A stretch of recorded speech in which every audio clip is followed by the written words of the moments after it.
Nuestro primer invitado es Augusto Valderrama, él es ministro de Desarrollo Agropecuario. Como he avanzado, vamos a hablar con él sobre pues, si ya llegamos a un acuerdo con Costa Rica, ¿de qué va? Recuerden que teníamos esta disputa por el tema de leche, y sobre todo de la leche deslactosada, desde una de las marcas importantes de la cuota de mercado nacional. También vamos a hablar de ese pago a productores tanto de arroz, maíz y esa nueva compra de novillas por parte del Ministerio de Desarrollo Agropecuario para el sector de nuestra cuenca ganadera de provincias centrales. Así que varios temas en el tintero son los que vamos a tocar hoy con nuestra primera entrevista, que es el ministro Augusto Valderrama, y sobre todo, pues, las bolsas de comida. ¿Hasta cuándo se deben mantener estas compras a los productores? Que ha sido de gran ayuda durante este año largo de pandemia.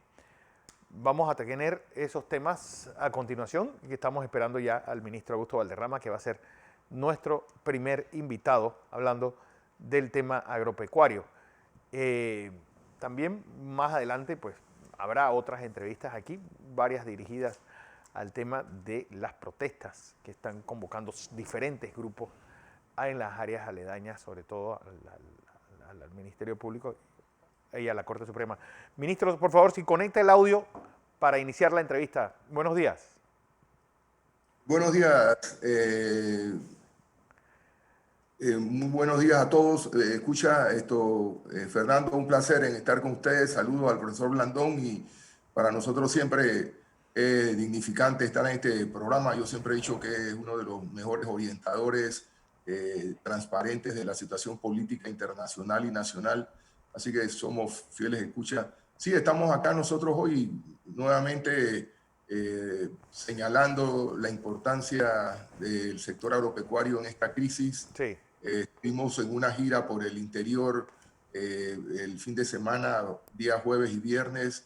Estuvimos en Carnes de Coclé, donde se enviaron 2 contenedores de carne de provincias centrales para la República de China, reactivándose ya prácticamente de forma permanente después de la pandemia. Y lo interesante es que el mercado chino sigue siendo un mercado importante y está demandando productos panameños.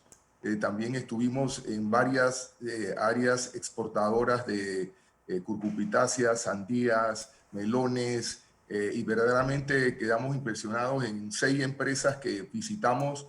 Están exportando aproximadamente más de 900 contenedores para Inglaterra, Holanda, Estados Unidos. Y lo que nos impresiona es que hay una relación directa entre estos pequeños productores, porque son productores de 20, 20 y pico años que han sufrido y se han ido madurando con su relación y ya están marcando en cada uno de los productos la marca de los supermercados a los cuales están exportando a Holanda, a Inglaterra. Y hay una demanda importante también de Estados Unidos, de zapallo y otros productos. Así que salimos realmente impresionados.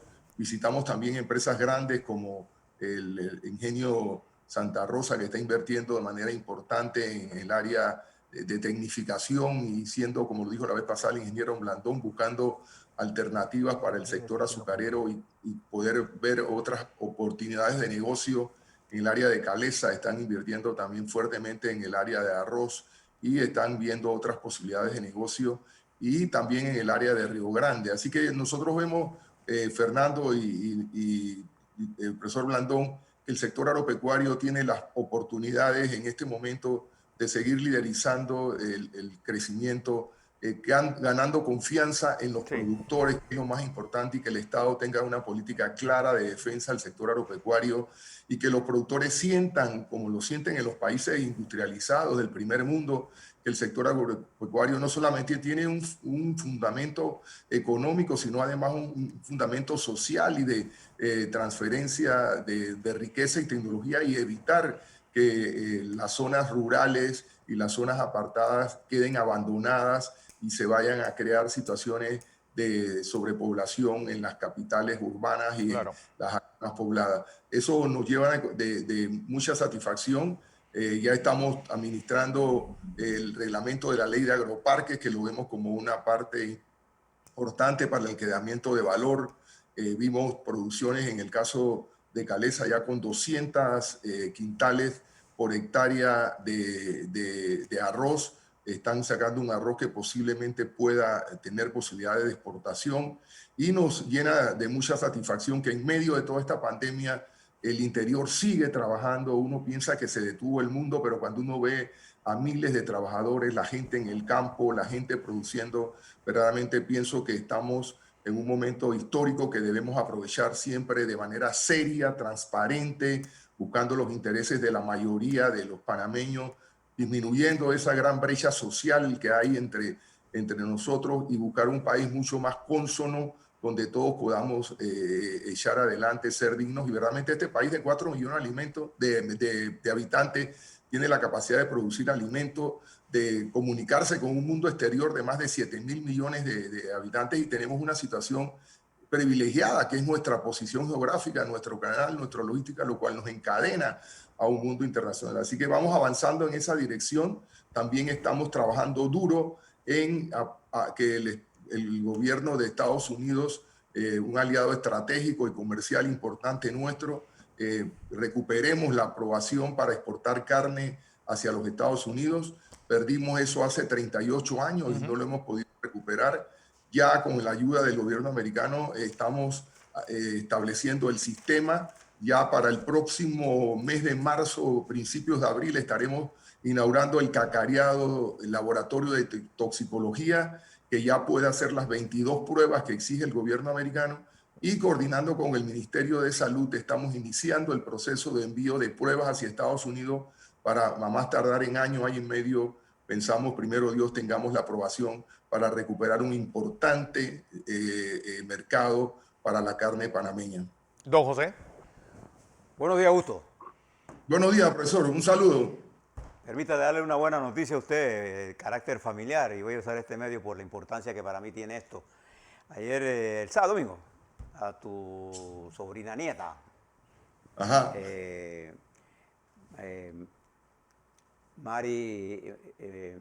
Mariluchi, la vi junto a Laila, que es una niña de 7 y 5 años. Adivina haciendo qué cosa. Dice, venga acá, vecino. Digo, ¿qué están haciendo? Estaban mirando, dice, mire el sangre de toro que está arriba de ese árbol. Estaban observando los pájaros. Y digo, ¿y cómo tú sabes ese nombre? Dice, hace con la mano, dice, de aquí de mi cabecita. Opa. Es interesante ver cómo los niños aprenden cosas hermosas, nada más para transmitirte ese mensaje. Pero mire, ellos tienen una gran aprecio por ti. Acá rato me están informando que te vieron cuando estás de cumpleaños. Ahora lo dicen, no, Juan Felipe, no, a veces no lo vemos por la COVID, él se está cuidando. Sí. Me dieron una vez que te regañaron porque no tenía mascarilla. Todo eso. Así que están vigilando totalmente, a ti te vigilan mucho. Nosotros nos cuidamos mutuamente. Déjeme ponerle en perspectiva algunas cosas.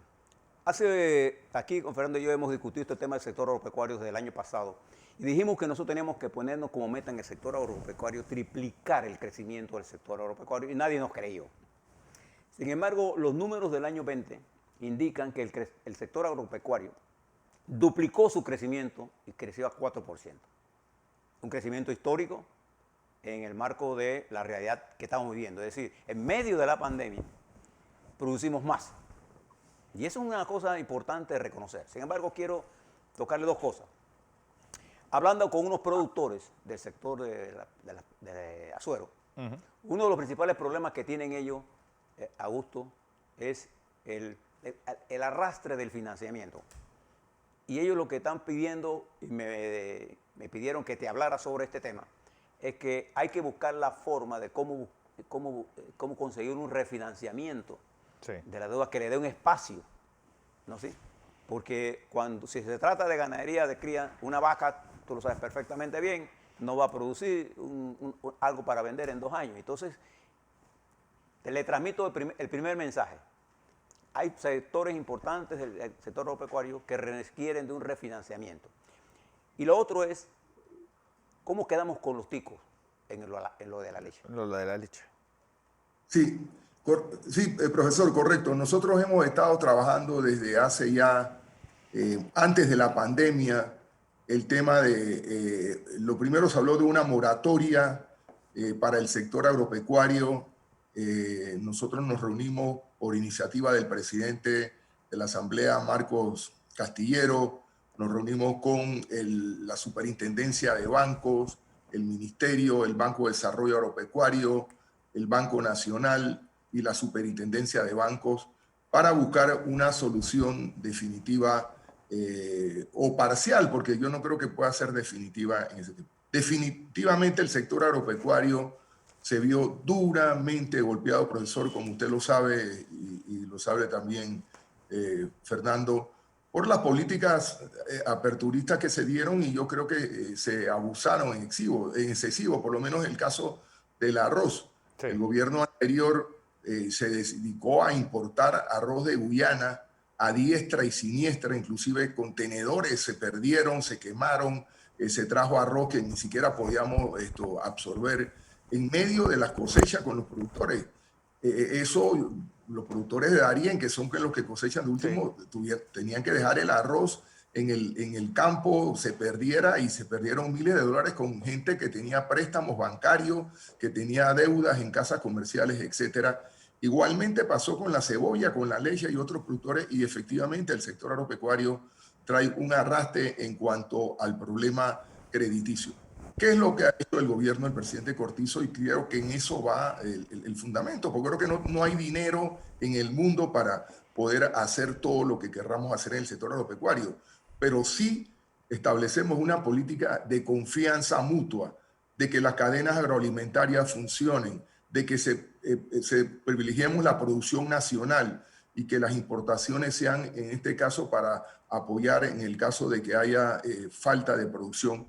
Y eso es lo que hemos hecho. En el arroz, este año hemos aumentado en 11.000 hectáreas la producción de arroz en medio de la pandemia. ¿Solamente por qué? Por no importar arroz y no hacer negocios para un grupo pequeño perjudicando. Entonces, ese crédito que está ahí, está con los bancos. Nosotros nos hemos reunido con la Nación Bancaria y lo primero que hicimos hacer un acuerdo privado con los bancos para extender esos créditos, refinanciar esos créditos, porque efectivamente el préstamo es un préstamo privado y la moratoria tenemos que verla con cuidado. Pero sí, en el caso del Banco de Desarrollo Agropecuario se han refinanciado más de 1.200 créditos a favor de los productores que estaban en problemas.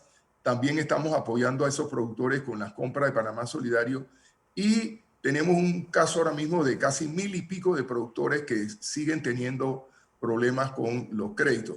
El asunto es que efectivamente una de las posiciones es que el Estado busque una fórmula para garantizar el crédito, y en este momento tengo que reconocerlo y se lo he dicho a los productores, estamos en una situación económicamente dura, difícil, y no tenemos los recursos que podrían superar muchos millones de dólares en cuanto a la deuda. Claro. Y no solamente sería la deuda de los productores, ya tenemos el caso de las hipotecas, etcétera, en medio de la pandemia. Pero sí estamos, profesor, ayudando, viendo caso por caso. En la asamblea hace unas 3 semanas tuvimos una reunión con los productores, con la asamblea, el Ministerio del MEF, la Comisión de Asuntos Agropecuarios que preside Eric Brose, y estamos viendo dentro de las posibilidades de cómo seguimos, y sobre todo hablando con la banca privada, que tenemos que reconocerlo, se ha sumado a este punto, y la idea es que en este momento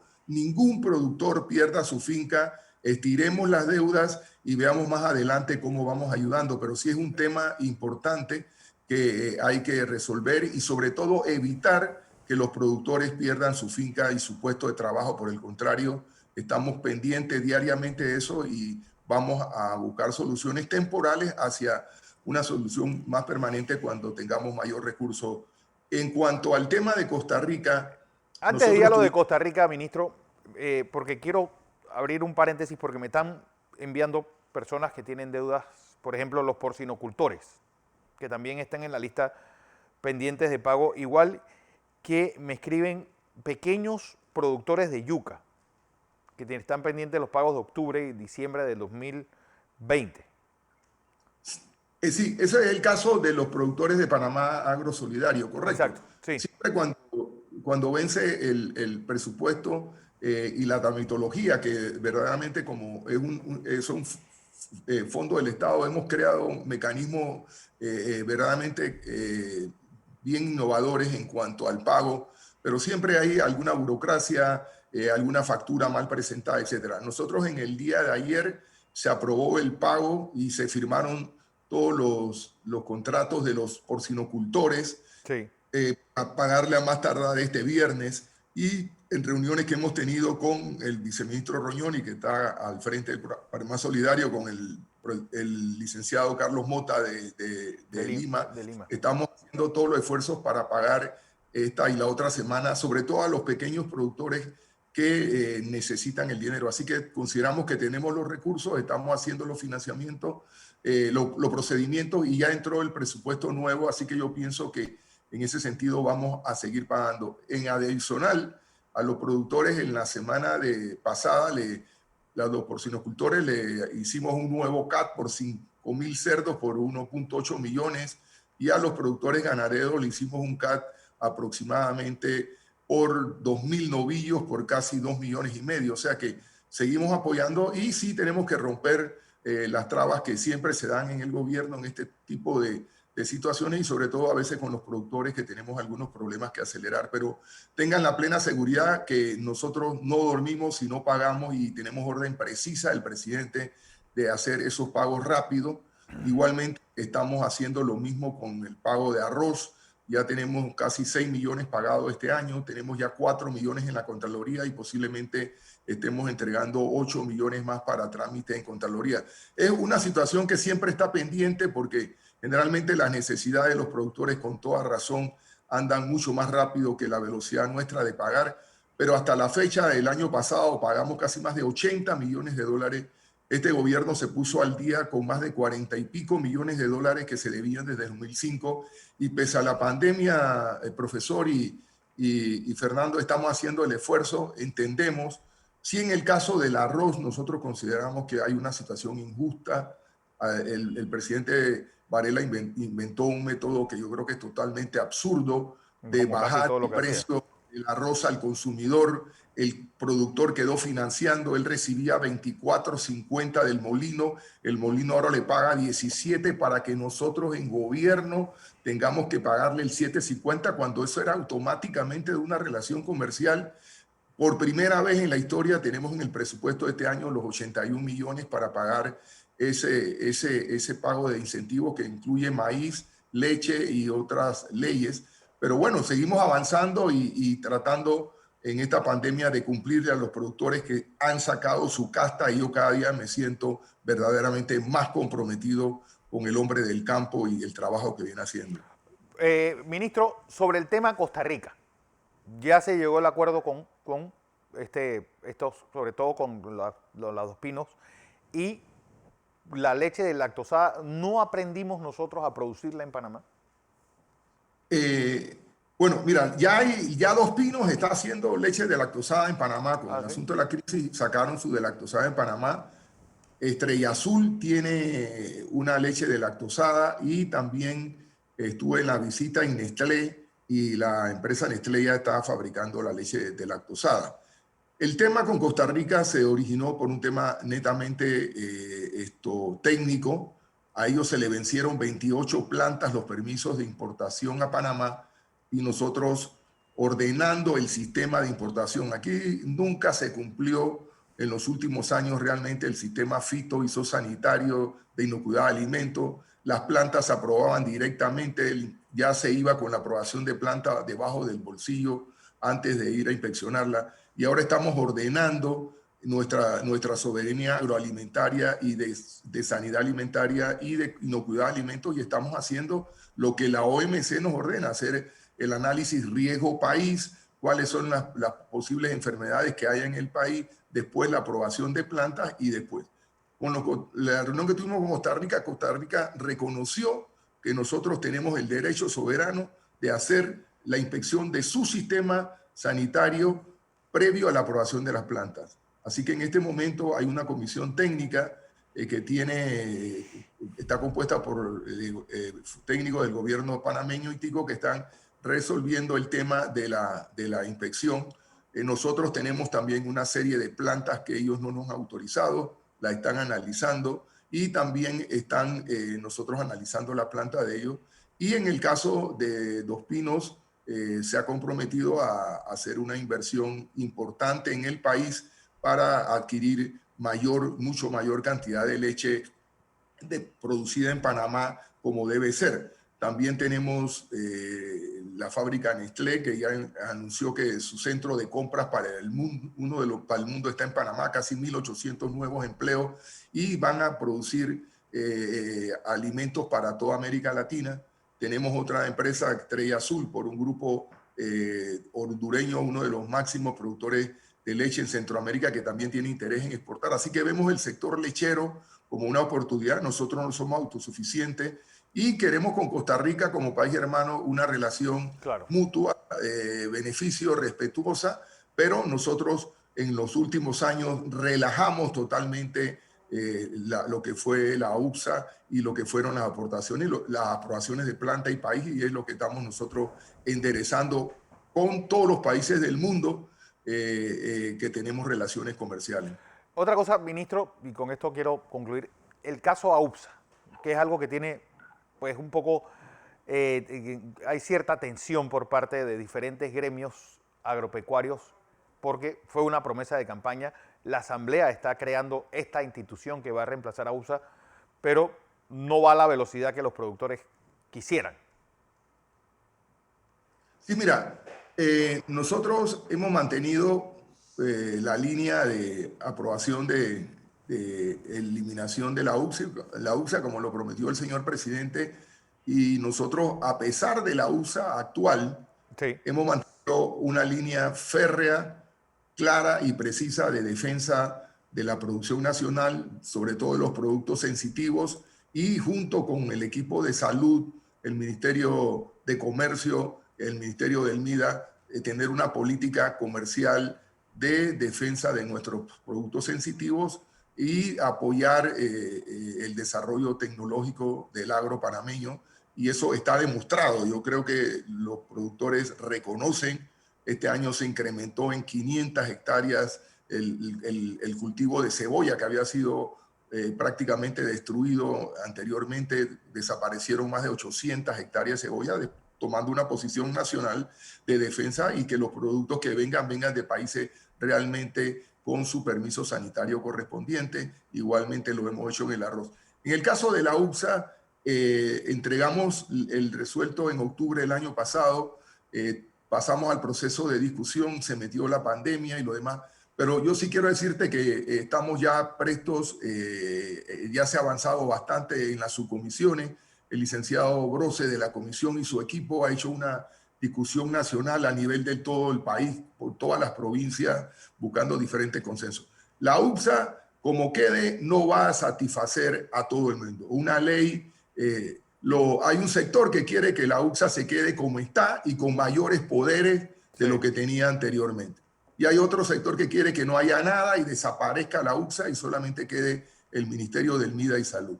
Lo que nosotros decimos es que, primero que todo, la UPSA como está representa un peligro. ¿Por qué? Porque la UPSA, como cuando se creó, eliminó las facultades constitucionales del MIDA y del Ministerio de Salud y las pasó a la UPSA. La UPSA se convirtió en una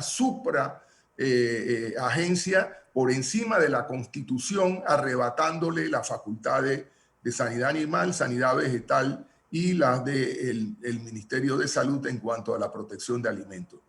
¿Qué estamos haciendo ahora y qué va a implicar la ley de la UPSA? Uno, eliminar la UPSA, pasar las facultades como constitucionalmente y legalmente están establecidas. Eso es totalmente inconstitucional. A los ministerios correspondientes. Sanidad animal tiene que ver con la sanidad animal, como lo dice la ley 23. La sanidad vegetal tiene que estar en sanidad vegetal. La parte de inocuidad tiene que estar en el DEPA. Y eso es correcto. Ahora, ¿qué pasa? Vamos a crear una entidad solamente tramitadora Ok. para que las personas que tienen que importar, las personas que tienen que exportar, hagan en eso los trámites y los que van a ejecutar son los ministerios correspondientes. ¿Por qué lo vamos a hacer? Porque si bien es cierto la parte anterior, pero también hubo muchas fallas. Ahí Claro. están las famosas licencias comerciales que no se manejaron muchas veces de la mayor manera transparente. Y lo que queremos es ver lo bueno que tenía la USA en el sentido del sistema de informático de última generación, transparente, que todo el mundo vea la solicitud, ahí se hagan las tramitaciones y que sean las instituciones entonces las que hagan la parte operativa que manda la Constitución. Entonces, esa parte operativa va a tener que ver solamente con la tramitación Claro. de los permisos de exportación, los permisos de importación, pero las facultades constitucionales están en los ministerios. Entonces, ahí eso va a garantizar que si hay un gobierno con una política clara de defensa al sector agropecuario, ninguna ley ni ninguna constitución garantiza nada si no hay una voluntad política. Es verdad. Si mañana hay voluntad política de importar, harán todo lo posible por importar. Y yo le he dicho a los productores que la única manera de garantizar esto es retomando el poder político que tienen las organizaciones de producción, estar al día, ponernos los pantalones largos, aumentar nuestra competitividad y producción, tener, como hacen los norteamericanos, quién me representa en el Senado, quién me representa en el Congreso. Sí. Tienen que ser gente de nuestras regiones que estén a favor del desarrollo agropecuario y no entregar nuestro poder político a los adversarios del sector. Así que nada está garantizado mientras no tengamos un sector fuerte, combativo, organizado y que genere realmente riqueza y proteja como lo hacen los países inteligentes del primer mundo, Estados Unidos, Europa. El agro es la paz y hay que invertir en el sector agropecuario y esto nos lo ha demostrado la pandemia. Así mismo es. Gracias, don Augusto Valderrama. Gracias a ustedes y un saludo. Y me saluda a los sobrinos nietos, Así, profesor. así es, así va a ser. Gracias.